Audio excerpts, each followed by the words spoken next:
Acá hay una pregunta de calle de tierra. Debe haber muchas calles de tierra en Argentina. Es una de las cosas más duras de la masa trabajadora junto con la falta de agua potable. Calle de Tierra pregunta, ¿la toma del poder por los trabajadores debe ser indefectiblemente armada?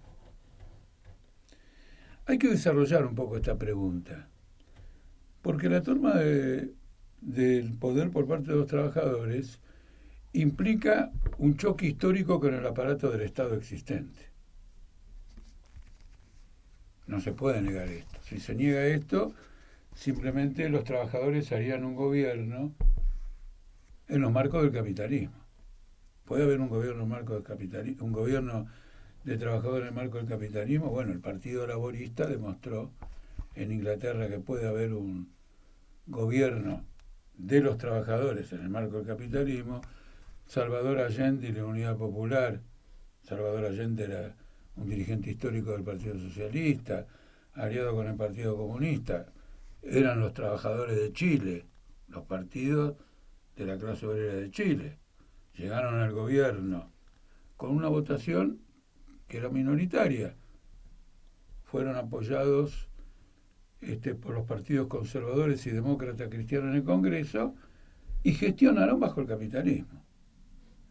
Ahora, un gobierno de trabajadores es un choque con el aparato del Estado de la burguesía, porque el aparato del Estado actual está montado de manera de asegurar la dominación de la clase burguesa, y no solo eso, sino sus negocios, sus intereses, etcétera, etcétera. El Estado de Derecho no es otra cosa que el derecho a la dominación política de la burguesía. Por lo tanto, el problema de una confrontación armada está planteado objetivamente, históricamente. Puede ser una confrontación armada iniciada por una insurrección, puede estar iniciada por otros fenómenos políticos. Por ejemplo, vamos a tomar un ejemplo para ilustrar.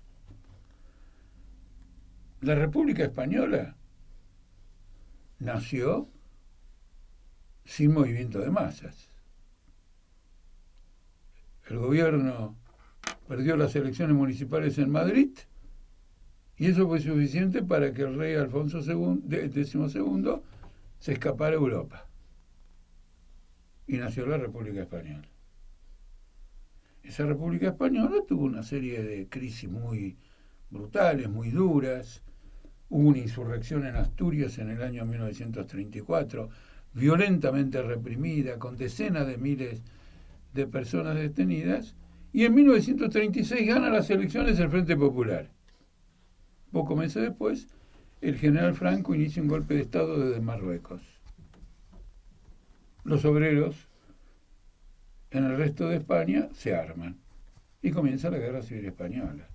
Es un choque entre la aspiración, el propósito de un gobierno de los trabajadores de construir un Estado adaptado a la dominación política de los trabajadores y a la realización del programa de la clase obrera, chocando con otro aparato del Estado. Esto culmina necesariamente en una enorme crisis política, en una crisis revolucionaria y seguramente en un choque armado. Salvador Allende, como ya les dije antes, con la Unión Popular, ganó las elecciones.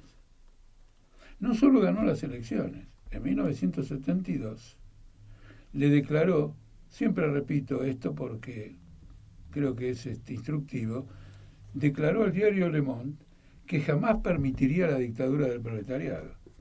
Es decir, que es un hombre que no iba a confrontar con la burguesía hasta el final y mucho menos tener una confrontación militar. En el año 1973, en agosto, Salvador Allende, en las elecciones intermedias, obtuvo el 44% de los votos cuando había obtenido el 33% de los votos cuando subió como presidente. Es decir, que tenía el apoyo popular inmenso. En septiembre vino el golpe de Pinochet. ¿Quién era Pinochet? El ministro de Defensa de Allende. ¿Cómo llegó a ser ministro de Defensa de Allende?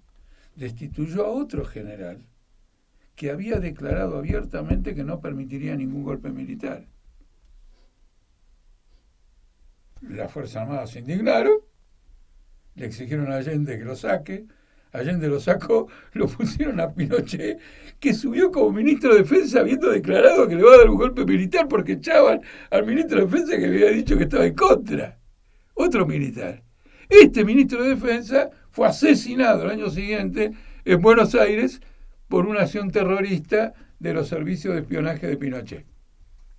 Es decir, que Allende era tan defensor del capitalismo que no confiaba ni en los militares democráticos, porque les digo, hay militares democráticos.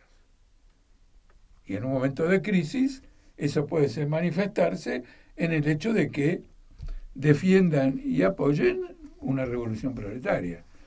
Quiere decir que ahí donde no hay una, como dice acá, una toma de poder armada, la burguesía luego se encarga de tomar ella el poder en forma armada y violar su propio sistema, violar su propio sistema electoral. Entonces, este punto tiene que quedar claro.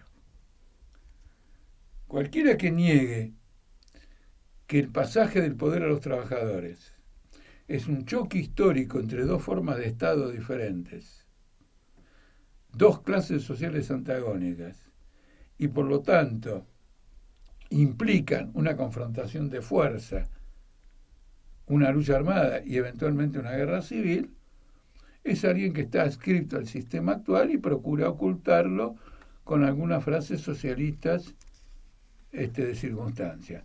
Pero la burguesía no ha perdonado a nadie que haya ignorado esta ley.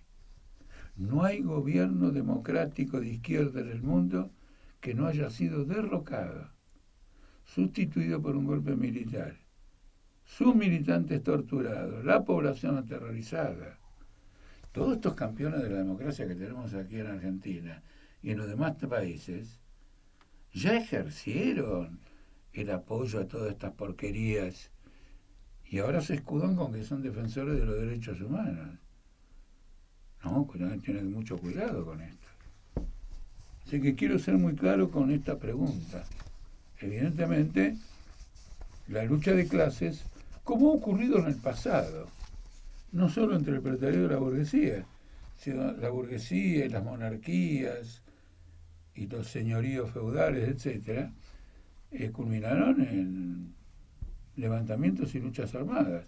La Revolución Inglesa de 1640, la Revolución Francesa de 1789, la Revolución Holandesa contra la dominación española, la Revolución Alemana de 1848, la Revolución del Imperio Austrohúngaro de 1848, la Revolución Francesa de nuevo, en febrero y en junio de 1848, terrible guerra civil, y luego la Comuna de París.